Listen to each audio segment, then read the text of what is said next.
Hussein, she says no. He asked, then what is it you want to start the judgment day with? They say, at that moment, Lady Zahra alayha salam, remember, I want you to only remember one name. I only want you to remember one name.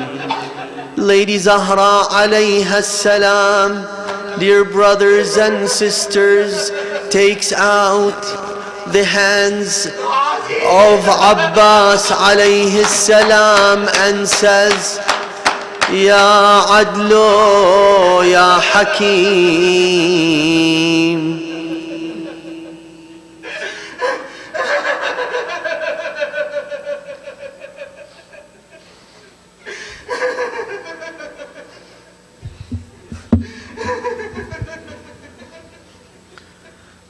Az-Zahra alayha salam, listen to my words, dear brothers and sisters. Before anything else, listen to my words, listen to what Imam As-Sadiq alayhi salam narrates to us and says, Lady Zahra alayha salam, she takes the hands of Al-Abbas and says, she asked Allah Azza wa Jal to start with those who severed the arms of Al-Abbas alayhi salam.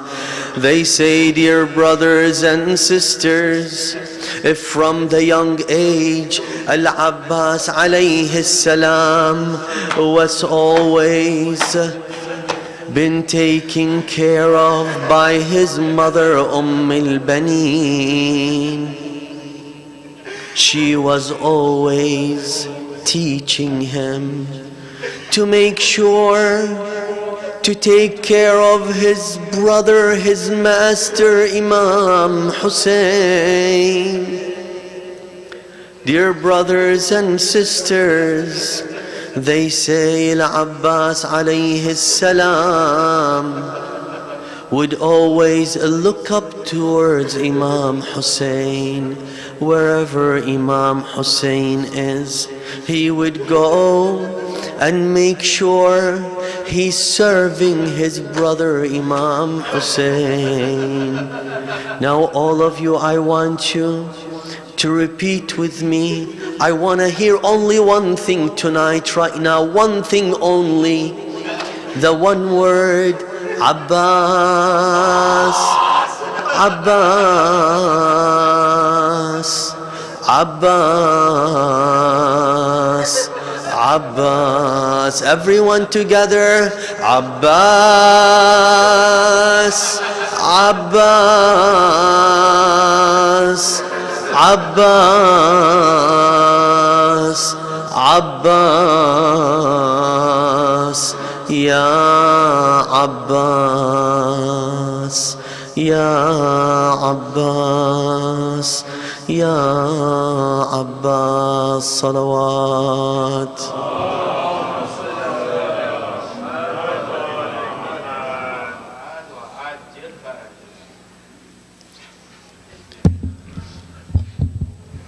بسم الله الرحمن الرحيم الحمد لله نحمده ونستعينه ونستغفره ونستهديه ونعوذ بالله من شرور أنفسنا ومن سيئات أعمالنا من يهدي الله فلا مضل له ومن يضلل فلا هادي له والصلاة والسلام على النبي الهاشمي القرشي المدني الأبطحي التهامي السيد البهي السراج المضي الكوكب الدري صاحب الوقار والسكينة المدفون بالمدينة العبد المؤيد الرسول المسدد المصطفى الأمجد المحمود الأحمد حبيب إله العالمين أبي القاسم محمد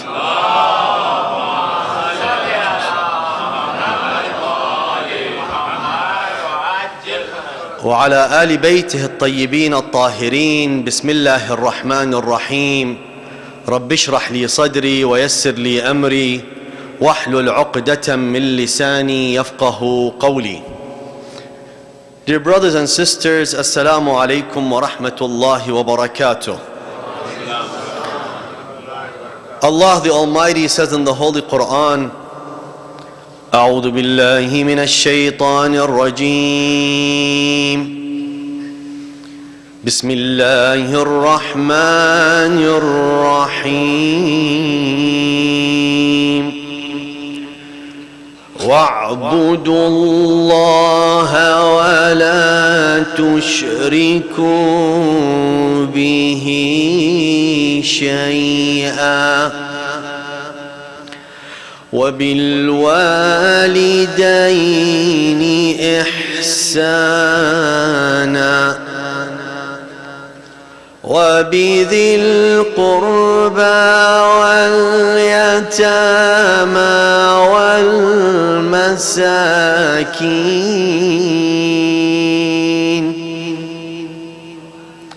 وبذي القربى واليتامى والمساكين. صدق الله العلي العظيم. صلوات.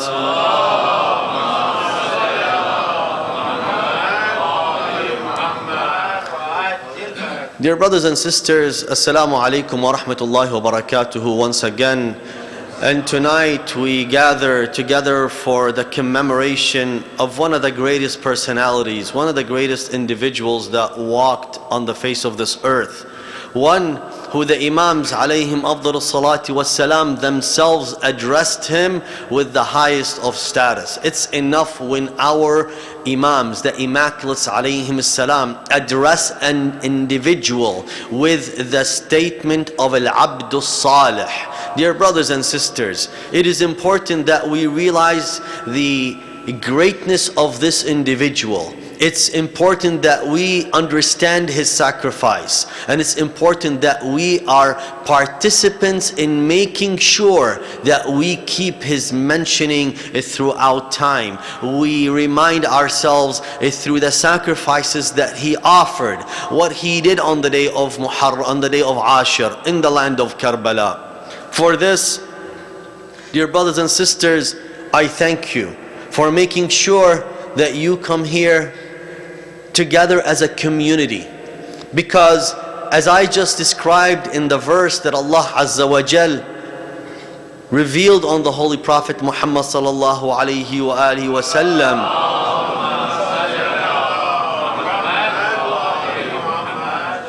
he said, وَعْبُدُوا اللَّهِ وَلَا تُشْرِكُوا بِهِ شَيْئًا.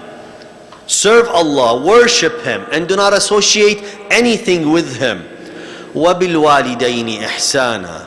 This verse in Surah An-Nisa, verse 36, he says, show kindness unto your parents and unto the near of kin, the orphans, the needy. And he goes through a list of individuals, different classes, different states of in the community, in the society, and that we ought to take care of them.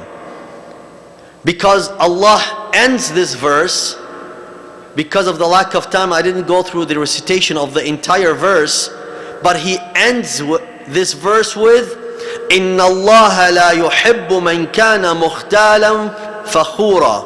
That Allah Azza wa Jal does not love such a person who's proud and boastful. Subhanallah.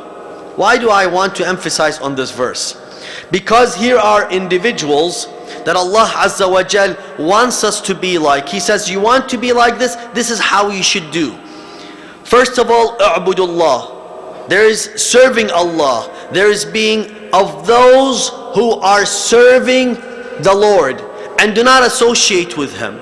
And the way to do this, one of the way you manifest this worship, not only that, keep in mind, you don't only manifest wa'budullah in this verse, it's through taking care of your parents, your near of kin, the needy, the deserted, all of that stuff. No, he says, وَلَا تُشْرِكُوا بِهِ. So when you act on these things when you actually show you take care of your parents, you take care of the needy, you take care of those who are less fortunate than you are, you're doing two things at the same time. You're making sure there is the worship of Allah Azza wa Jal, there is the actual ibadah, and you're also showing that you reject associating with Him. Which means the moment you do not take care of these people, it's like you're looking at yourself independent of Allah Azza wa Jal.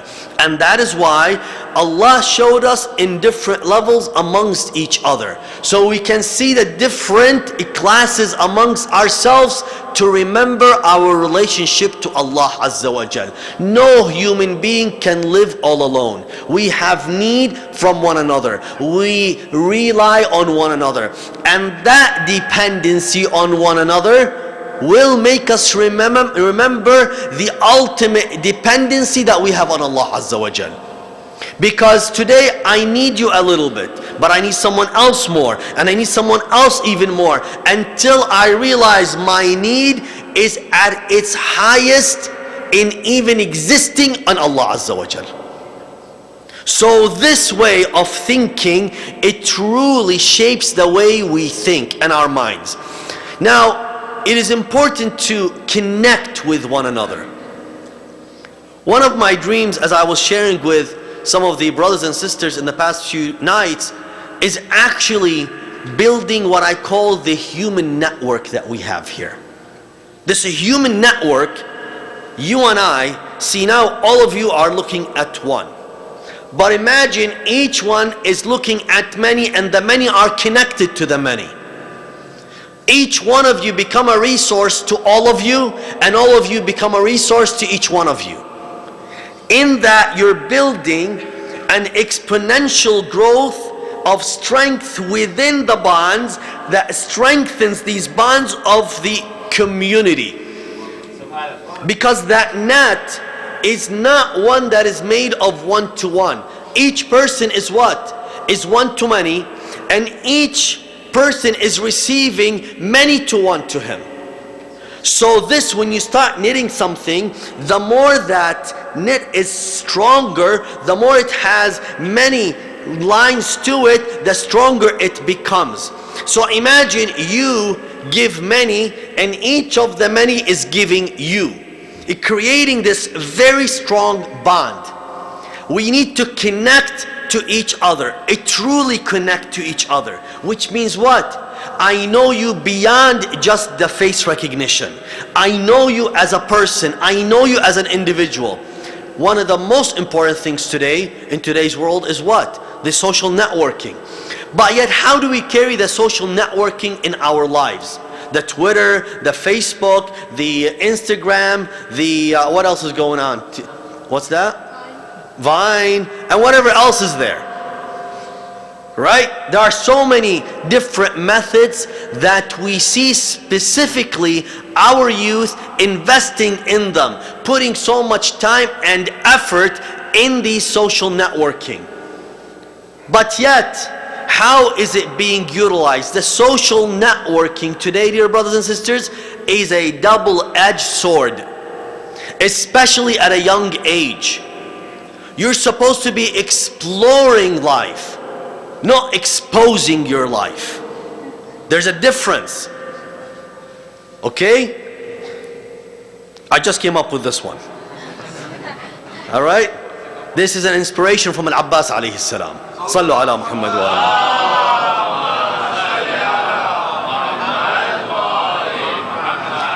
ala. You're supposed to explore life. But when you go on social network and you're taking a shot of every instant of your life, you end up exposing things that you may regret later on in life. I want to emphasize on this.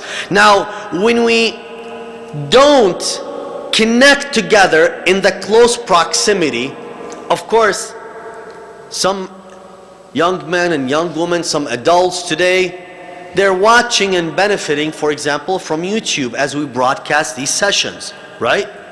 Which is good in itself, because to drive sometimes from there to here is about an hour. To attend the lectures and everything, mashallah, 2 hours. To drive back, it's about 4 hours. To talk and mingle and to get ready is another hour. So that's 5 hours of your day. Some cannot. It's just too much, and we understand that. But it's important to realize we cannot let the social networking, the YouTubes and technology exchange the connection of the souls through the actual physical proximity when I see you and you see me. This connection is important in itself because it shows and brings us to a more realistic level. You exist and I exist. I see you. I see what's going on with you. But now, imagine everything we do on YouTube. I'll be speaking and there may be many sitting and watching. I don't know who they are. I don't know their background. I don't know if they're frowning. I don't know if they're smiling. I don't know if they're happy. I don't know if they're sad. I don't know if they're ill. I don't know if they're healthy. I have no idea. The feedback is very limited, right or wrong. The more we emphasize on this, dear brothers and sisters, we have to be careful. There's a balance. We need to provide the technology. We need to put all of this out, but we also cannot fall into the trap of technology. There is, let me remind you, but first, let us remember Sahib al-Asr wa Zaman alayhi salam by rising up, moving forward with Allah salawat ala Muhammad wa ali Muhammad.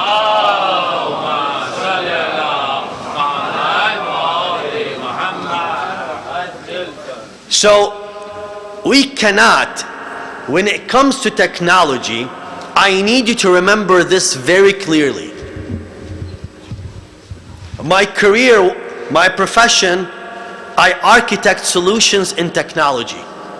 One of the things that I do, I wear many hats. One of the things that I do, I take large enterprise project and I look at the needs and I assess the needs of any client and I try to provide them a solution. The solution can be beyond technology. Sometimes it's a process, sometimes solving a method, sometimes coming up with a new way of communicating. It depends. But here's what I tell everyone. You cannot take a business or an idea and just because you have an application out there, you try to take your idea and business and fit it into technology. What you ought to do is, you have the idea, you have your goals and objectives, and bring technology and make it a tool to accomplish your goals and objectives. You cannot be driven by technology. You need to drive technology. You cannot be behind the steering wheel. Thank you very much.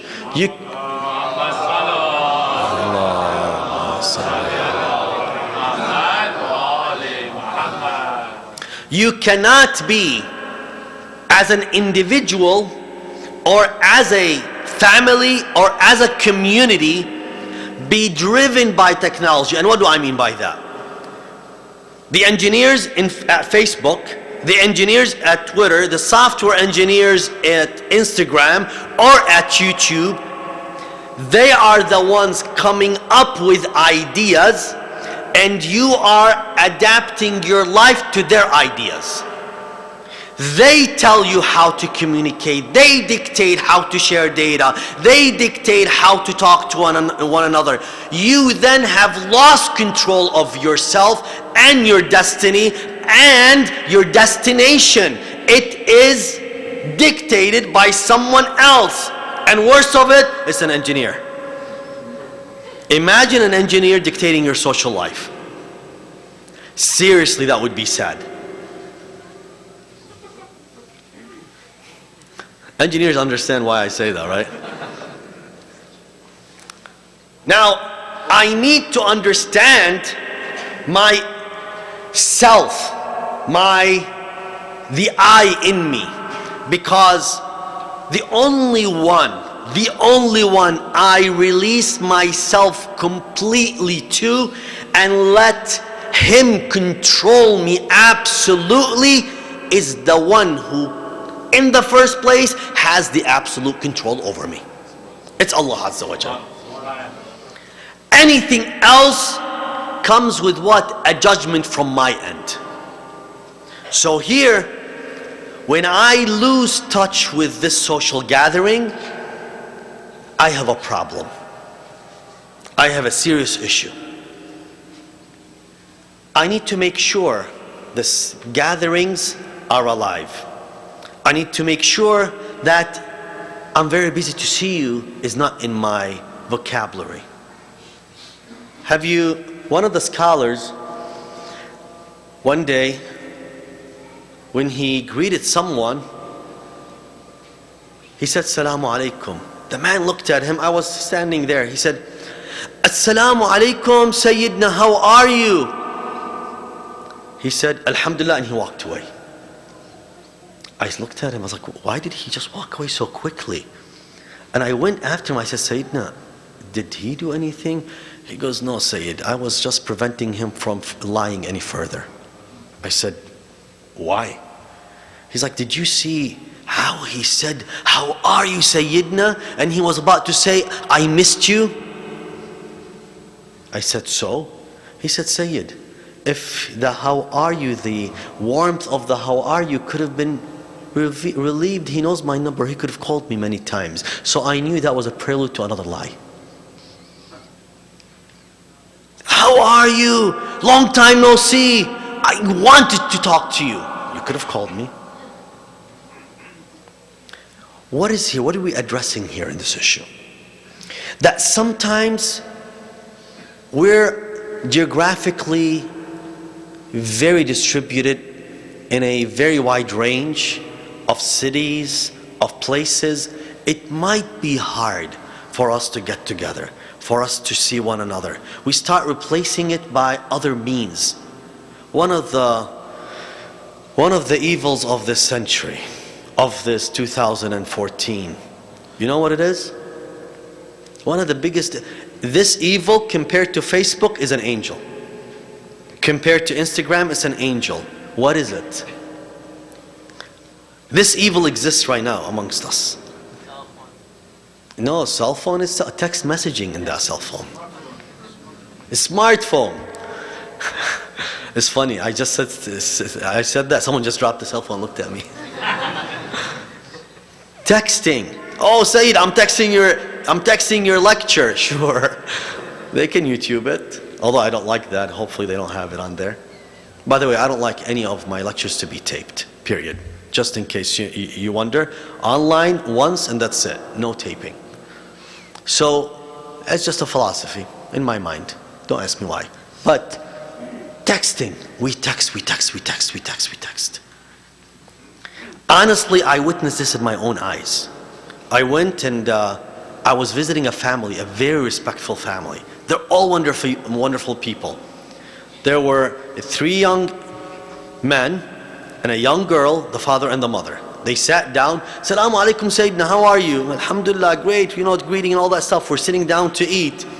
So they put, and it was great chicken also, so I couldn't miss it. So I was taking the chicken, put it on my plate, and I realized after saying Bismillah ar-Rahman ar-Rahim and all that, dua, I started eating, and I'm like, no one is eating. So I looked up, everyone was texting.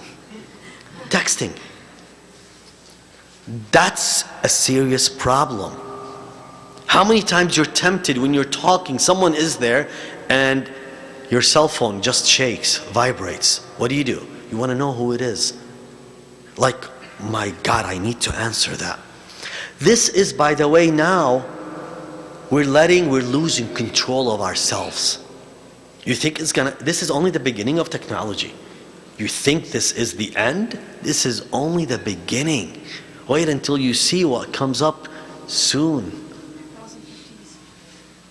You will see amazing things. Let me tell you, dear brothers and sisters, it's important to be able to control it at a young age. It's important that the adults control it so the young men and women learn as they watch that. Because now we thought, oh, I can control my children when they want to watch TV. Why? I can program my TV. But now they take it down to their iPhone. They take it down through their Androids. You lose that control. It's everywhere. You cannot, where is that one point of control you have? You know where it's at? It's when you grab your son, take your daughter, and instill and talk to their hearts. That's the best and the most important and the strongest bond that you can create. When you start with their mind and capture their hearts. The capturing of the mind is so strong. Dear brothers and sisters, it is therefore this spiritual closeness between not only family members, but amongst the community members. That's why the Prophet ﷺ, he said, "Man laqa." Listen to this hadith. لا يرى ألا يرى أحدكم. The Prophet ﷺ, he says, never you should think that when someone amongst you makes another Muslim happy, that he only made that person happy. No. Bel wallahi, he says, by Allah, he made us Ahlul Bayt happy. Furthermore, by Allah, he made Rasulullah sallallahu alayhi wa alihi wasallam happy. You want to make the Prophet sallallahu alayhi wa sallam happy? Connect with a Muslim. Make them happy. Put a smile on their face. من سر مسلما سره الله يوم القيامة. Whoever brings joy and happiness to a Muslim, Allah Azza wa Jal will bring him happiness and joy on the Day of Judgment. How do you do that? Now be creative. Be creative. Seriously, right now, I have given you a jewel, a treasure. You want to be in a good state on the Day of Judgment? Here, how many of you are here? Maybe, mashallah, a lot. You have many ways to bring pleasure and make all of these men, all of these women, all of these members, all of these individuals bring joy and a smile to their faces. Make them pleased, and you'll find it on the Day of Judgment. Allah Azza wa Jal gave you so many venues. You cannot stand on the Day of Judgment and say, God, I didn't know what to do. I told you what to do. I told you what to do. How? Who knows? Do you know the problem of the person sitting by you? Maybe he has a financial problem. Maybe he has a career issue. Maybe he has a homework he doesn't know how to solve. Are you guys still going to school? Yeah. Okay. So, find out. Maybe he wants to get married. Maybe she wants to get married. Maybe you know someone who wants to get married. You know someone who knows someone, and you put them together, subhanallah, and now you start a good Muslim family. But if I go in and then I leave, I have nothing to do with anyone. What happens? We break down the community. Ahlul Bayt alayhim salam is not only about coming and listening to this minbar, dear brothers and sisters. It's not only about sitting here. You know what is it about? It's about mingling, talking. Of course not right now after the majlis. It's about talking to one another, knowing one another. But do me a favor. With this, another problem might come. A problem I always see, it's so prevalent in some communities. The backbiting. Let me give you a key to solve all these issues. He walks in, and he comes in, he sits right by the wall. And I'm sitting right there. What's wrong with him, man? He thinks he's so big, he's so important now, he doesn't say salams to me. I'll show him. Those people from this family, subhanallah, their head gets so big.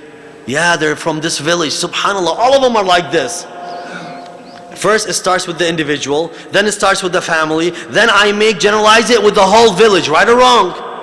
Right or wrong? Oh my God, if you only see these villagers, these people from this village, they're all like this, a'udhu billah, my God. But listen, you know what? We don't want to talk about people. We don't want to talk about people, and I just put down an entire nation, an entire village. Why? Why do I do that?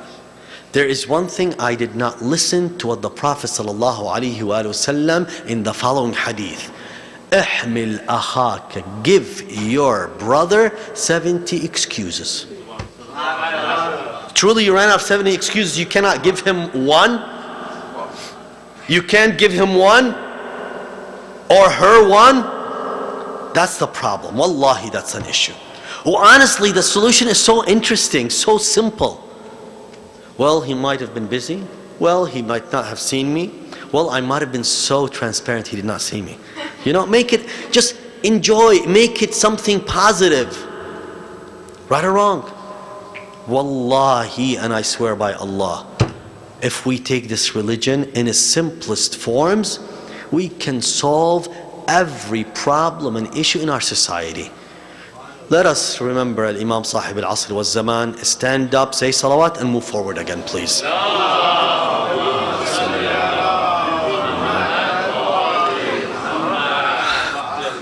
And by the way, I ask you this, and I'm sorry, but we want more of your brothers and sisters, inshallah, to join in and get the thawab. We're talking about giving the thawab. Allah Azza wa Jal says, Bismillah ar-Rahman ar-Rahim, وَتَعَاوَنُوا عَلَى الْبِرِّ وَالتَّقْوَى. Help one another unto righteousness and pious duties.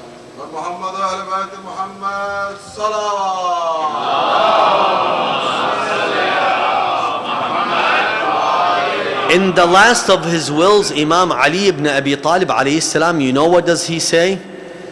He says, "Alaykum bit-tawasuli wat-tabadul." Connect and exchange, and woe unto you, iyyakum wa iyyakum, at-tadabur wat-taqatu', to turn to each other's your backs and then disconnect. Let me ask you now.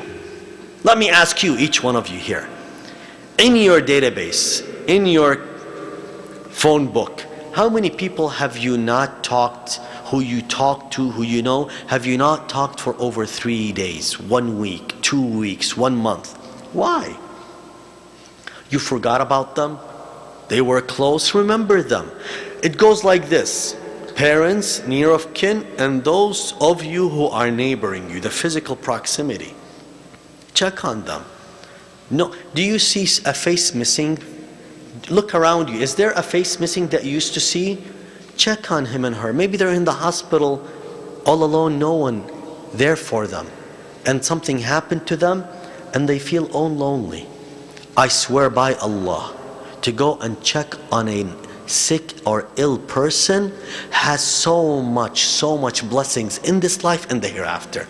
And imagine if someone feels so alone, so lonely, he thinks no one is checking on him, and then one of the Muslim brothers walks in and says, "Salamu alaikum, I missed you in the majlis, I haven't seen you."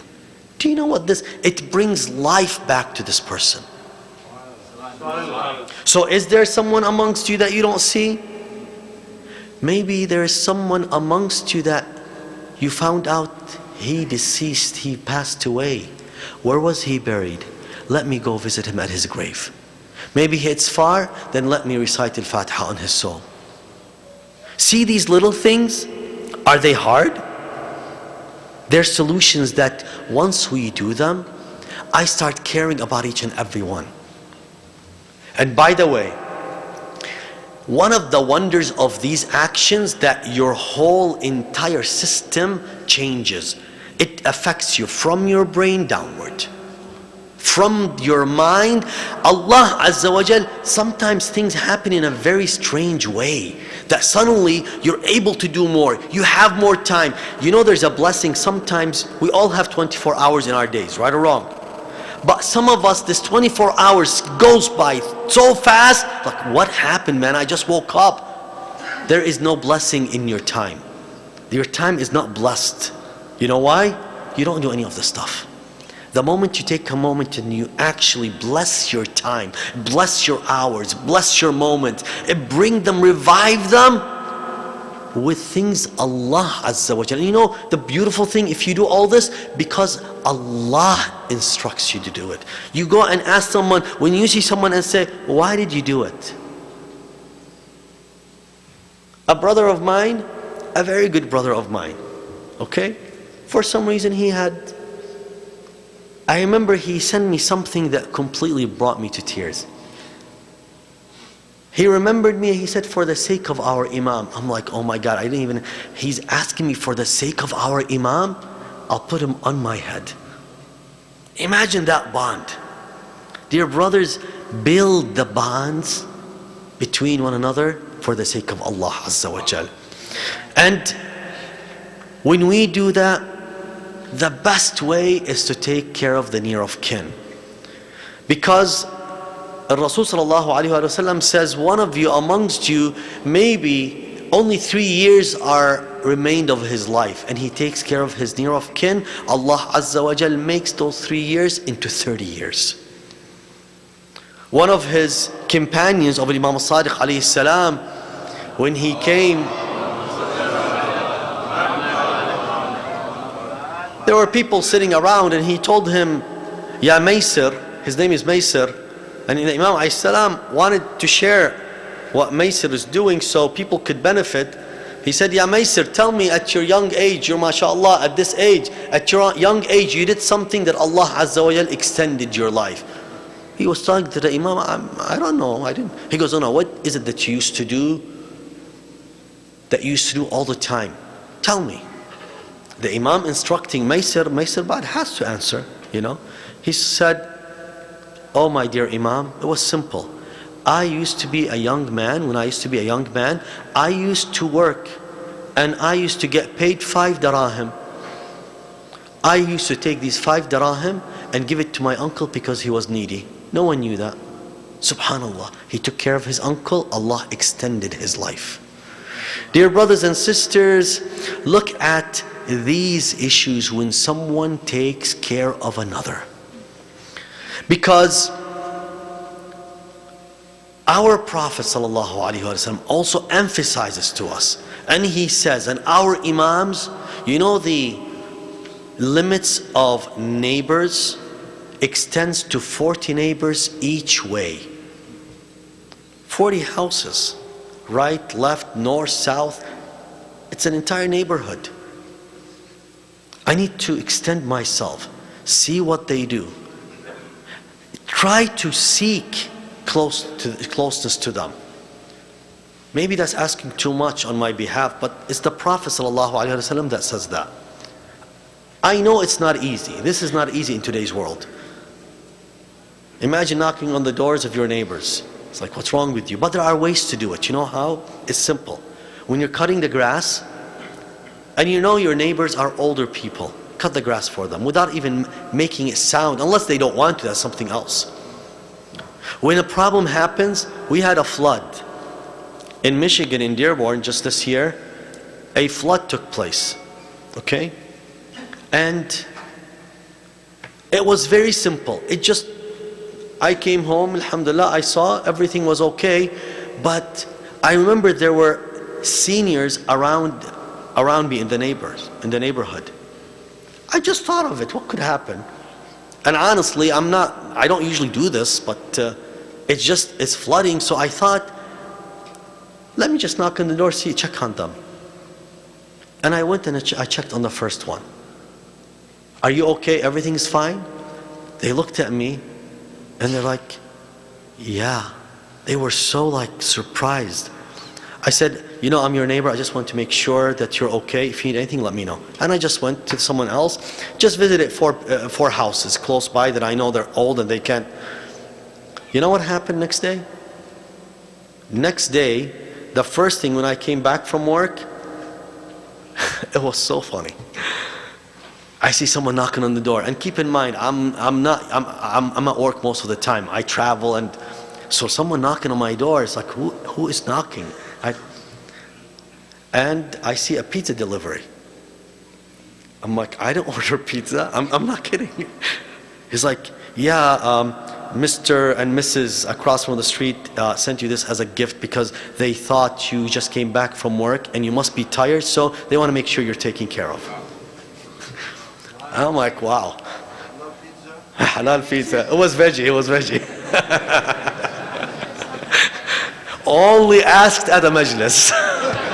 Sallu ala Muhammad wa ali Muhammad.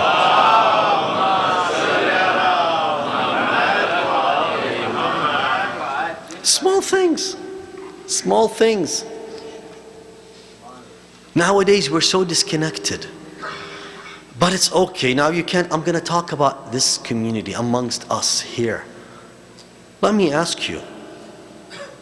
Do you know if there are people from one of the brothers here, I'm not going to mention his name or point him out.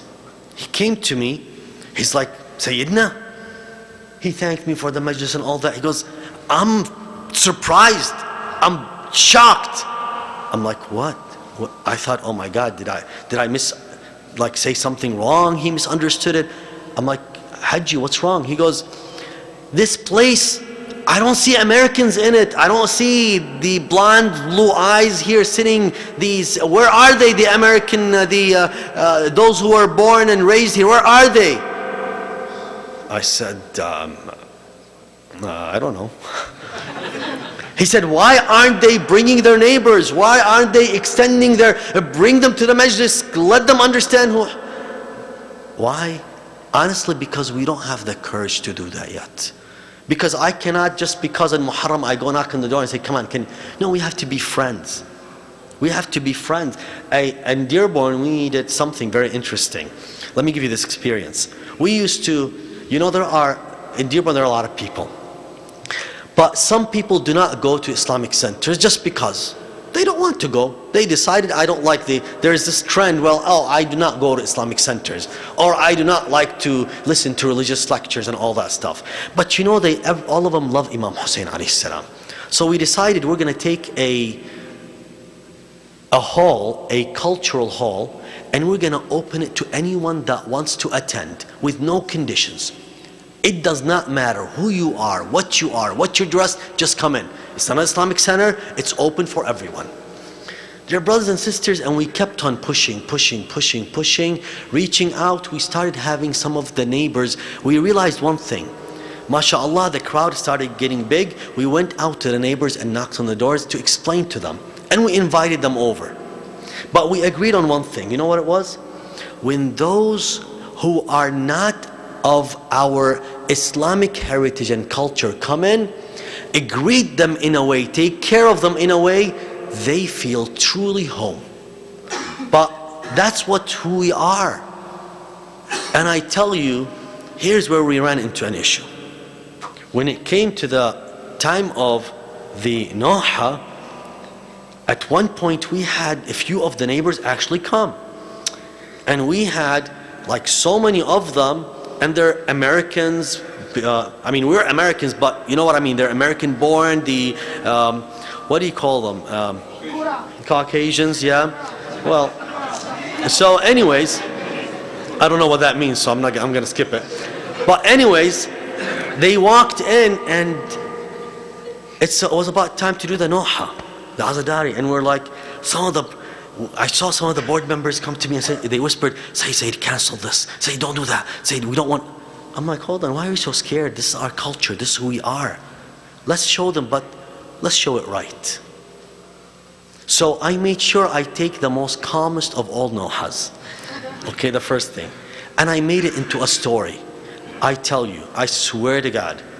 The young men, women were doing it very calm, and it was everyone organized themselves, they were a very organized group, but it was so interesting that suddenly, and God is my witness, these neighbors, the man stood up and they were crying and doing the Noha like this.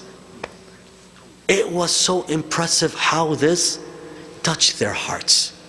All we had to do is just connect with them. And they kept on attending. They kept on showing up. They kept on learning. We never told them be Muslims. By the way, we're not in the business of changing people's religions. You need to understand this. Don't ever meet someone and say, okay, how do I change his religion? No, don't do that. Don't think this way. Be yourself. Oh, hold on. I'm sorry. I'm wrong. Make sure yourself is at its best following Ahlul Bayt, then be yourself. Okay? And then do whatever you have to do.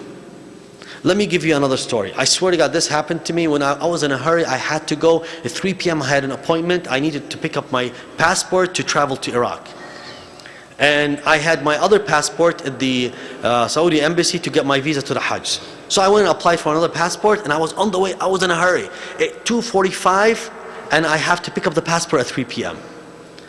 And I saw at the side of the road a car that had a flat tire, and an old woman, she's looking at the car, and she's so desperate. And you know, the guilt, imagine someone she's an older woman like your mother, she may need help.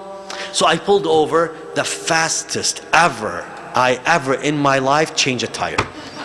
Took me less than 5 minutes. And then she was so amazed. I said, I am so sorry, but I really have to run. Got everything. She says, hold on. Listen, here's my card. If you ever need anything, please call me. You're so wonderful. I looked at her card. She's a manager at a correction facilities. I said, I hope I never need you.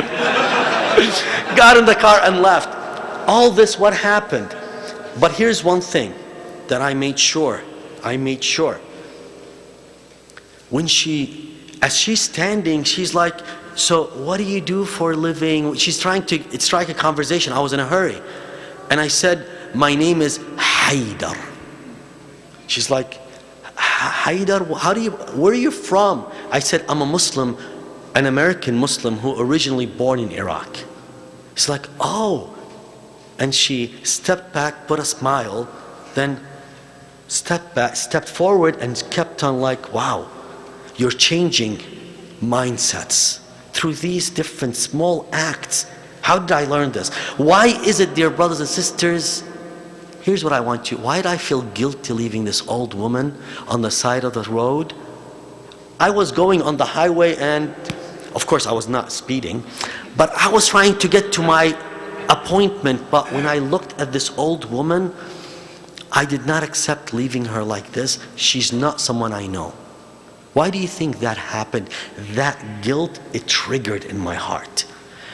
Because I was taught at the majalis of Imam Hussein alayhi salam. It's because I learned from Al-Abbas salamullahi ta'ala alayhi.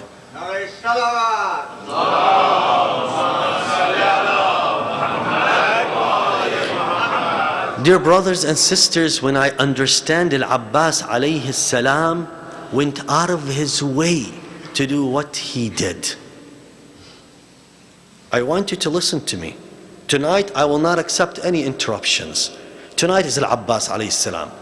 You interrupt my train of thought, you'll be in trouble. I need you to look at me and close your eyes and imagine Al-Abbas alayhi salam. Al-Abbas alayhi salam, he went out of his way to serve and bring water to the women and children. And do you know Al-Abbas who he is? Subhanallah. Of course I'll stop for a needy and try to help them. I was taught by Al-Abbas alayhi salam.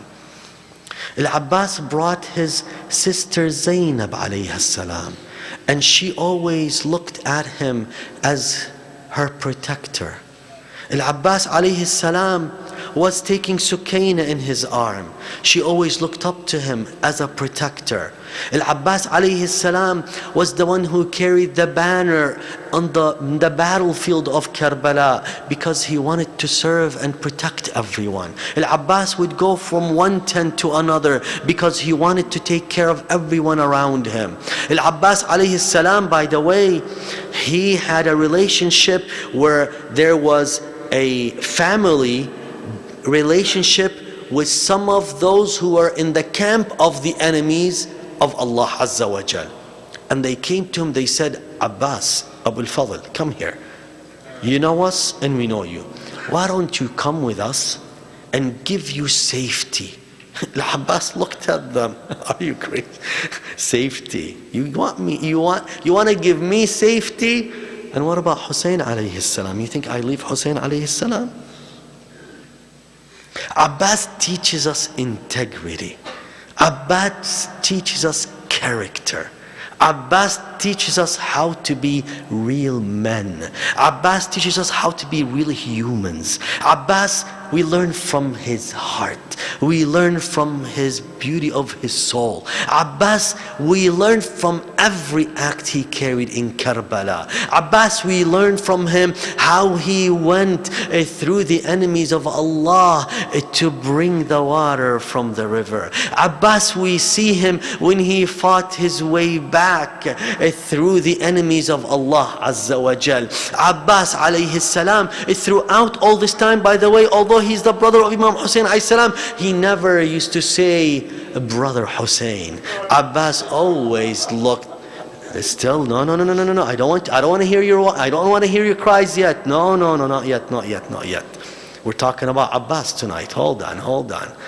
Abbas alayhi salam, when he was all the time with his brother Hussein, he always addressed him not based on his family relationship, but based on what? His principle. And therefore he called him Sayyidi wa Mawlai, Aba Abdullah. You want to learn about Abbas? Follow Abbas in his principles. Abbas alayhi salam was bringing the water from the river. Abbas alayhi salam was bringing the water from the river. He had it in the pouch around his neck. Dear brothers and sisters, the water was in a pouch around the neck of Al-Abbas as he was carrying the banner in one hand, one arm, and the sword in another. And he was fighting the enemies of Allah Azza wa Jal. They could not fight him. Umar ibn Sa'd looked at them. They're trying to find this. He told them, do you not know who this is? He is the son of Ali. Do you not know who you're fighting? Attack him from everywhere. And they tried to attack him, coming around, trying to, but Abbas is Abbas. Abbas is Abbas. Do you know who Abbas is? Abbas the fighter, Abbas the warrior, Abbas the defender, Abbas the protector. But Abbas was doing it for what? It was because Abbas, the heart, he wanted to give the water to Sukaina.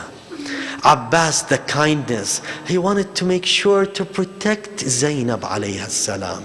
Abbas, the love and care. Abbas, the tough. Abbas, the kind. Abbas, the warrior. Abbas, the loving man who wanted to take care of the women and the children. They couldn't get hold of Abbas. They couldn't fight Abbas. They would come to fight him. He would strike them.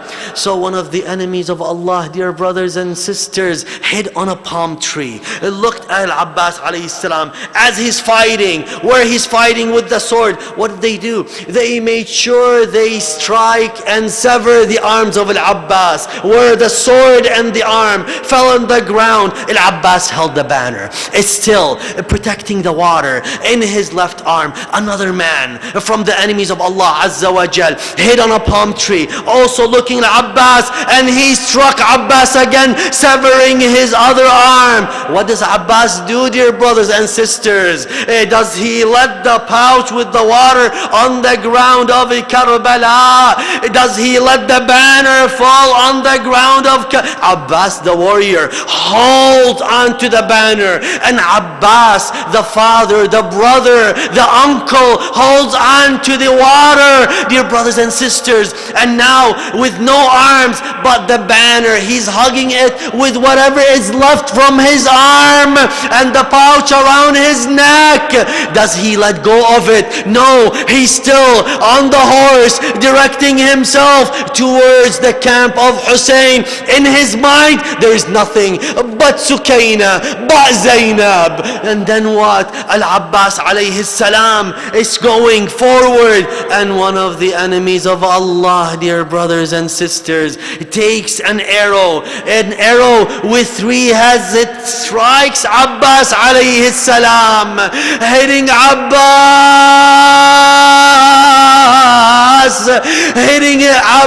where?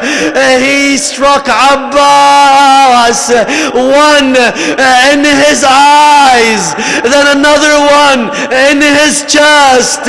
And that was not what pained Abbas. That was not the one that brought sadness to Abbas. You know which one? It was the arrow that struck the pouch of water, when every drip of water was scattered on the grounds of Karbala. They say when Abbas alayhi salam got struck and when Abbas alayhi salam got hit, Abbas alayhi salam was falling on the grounds of Karbala. What did he say? What did he call? Akhi Hussein,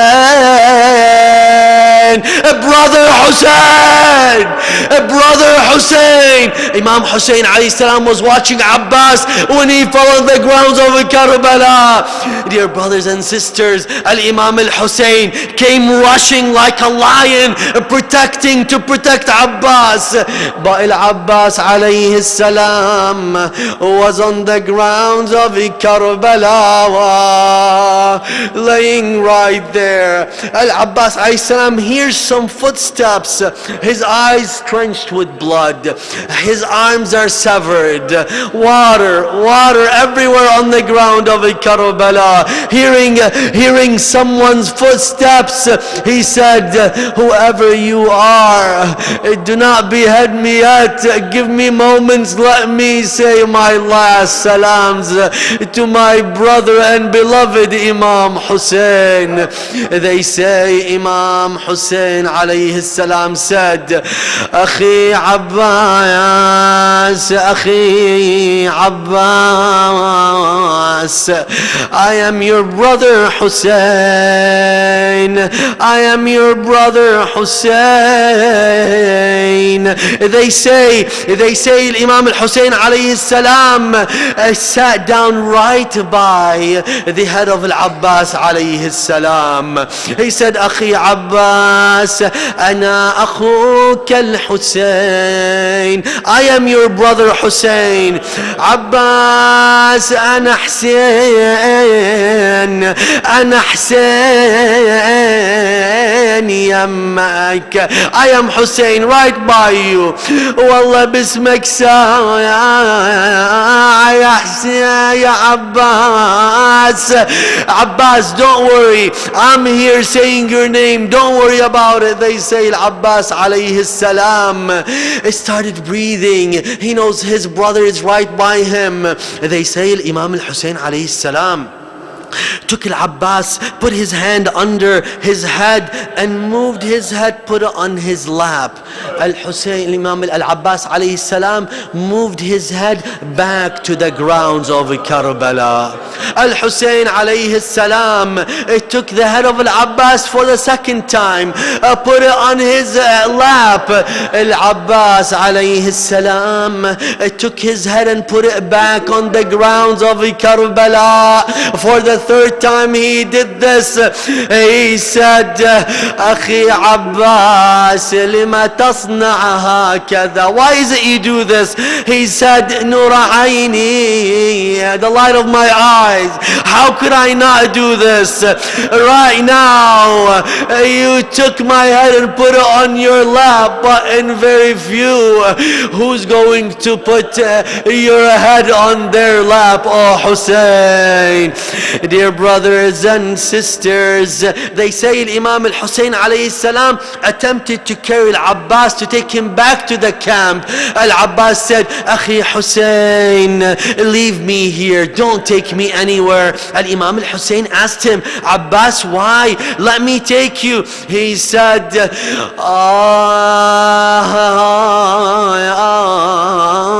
Sayyidi Aba Abdillah, I have promised Sukaina to bring her water. How can I go back to the camp with no water? I have promised Zainab to take her back to Medina. What will I do? Severed arms, look at me. Then they say, يا أخويا حسين خليني بمكاني. يقول ليش يا زهر الزماني. Dear brothers and sisters, then Abbas alayhi salam, he said, Brother Hussein, do me a favor. He said, what do you need, Abbas? He goes, remove the blood from my eye. This eye, I need to open it. He removed the blood. Al-Abbas opened his eyes and he smiled. He said, Akhi Hussein, I wanted to take a final look at you before I depart this life.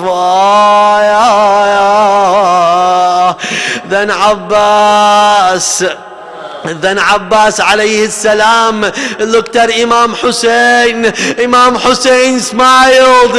Imam Hussein looked at Abbas. Abbas smiled to his face. And then Abbas said, Assalamu alayka ya Aba Abdillah. You've been holding your tears. Now with me, recall as Al-Abbas' soul is departing his body, who is with me to say, Wa Abbasa, Wa Abbasa, Wa Abbas, Wa Abbasa.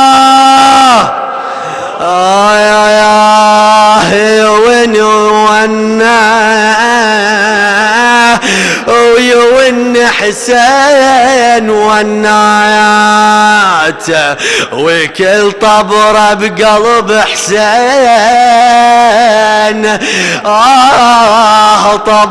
طبرات سيدي وعباسا. Dear brothers and sisters, that was all not as hard as it was hard when Zainab alayhi salam received Imam Hussein coming back. She said, where is Abbas? Where is my brother Abbas? They say Imam al-Hussein went to the tent where Abbas used to be, removed the pole, the tent fell on the ground. Zainab realized that's a sign that Abbas was martyred. She said at that moment, Abbas, Abbas, who's going to take me back to Medina? Then she looked where Abbas was. She rushed. Al-Hussein alayhi salam held Zainab alayhi. He said, Ukhayya Zainab, sister Zainab, calm down. Stay here. But it was a young daughter of Imam Hussein. When she saw that, she fell on the ground, put her head between her knees, and said, Abbas, you promised me water, but it's okay. Come back, don't worry about the water, but come back here again. تقل أنا رايح العباس قاعدة. Let me go, as if Zainab is telling Imam Hussein, let me go try to wake up Abbas. وركب جفوفه فوق زنده. Let me put his arms back again. أخويا أخويا أنا أنخاك يا عباس تقعد ما نختك وجيت أنخاك يا الوالي. I'm your sister, I'm here to call you. قاعد نشف دموعي